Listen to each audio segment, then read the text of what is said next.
Shalom, mga kaibigan! Ako si Robbie Rich. Ngayon, tatalakayin natin ang isang makapangyarihang paalala mula sa sugo na si Shaul o si Pablo na matatagpuan sa kanyang unang sulat sa mga nananampalataya sa Korinto.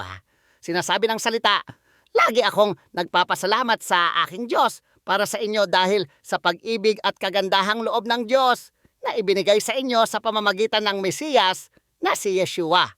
Na sa kanya ay pinayaman kayo sa napakaraming paraan, lalo na sa kapangyarihan ng pananalita at lalim ng kaalaman. Sa katunayan, ang patotoo tungkol sa Mesiyas ay naging matatag sa inyo. Ngayon, isipin natin sandali ang lungsod ng Korinto.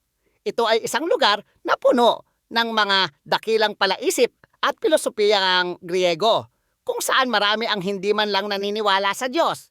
Gayunpaman, ipinaalala ni Pablo sa mga nananampalataya roon at sa atin ngayon na ang tunay na karunungan at kakayahan ay nagmumula lamang sa Diyos.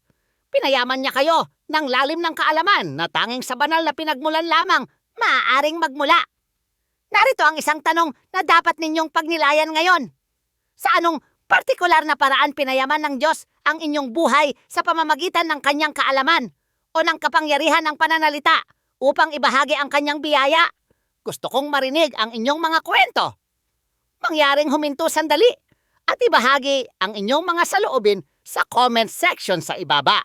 Ang inyong patotoo ay nakatutulong upang mapatibay ang Mesiyas sa iba.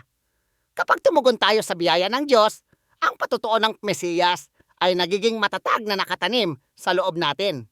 Ibinahagi ni Pablo at ng kanyang ministry team ang mabuting balita at ang mga nakinig at tumugon ay binigyan ng kaalaman sa mga bagay ng Diyos.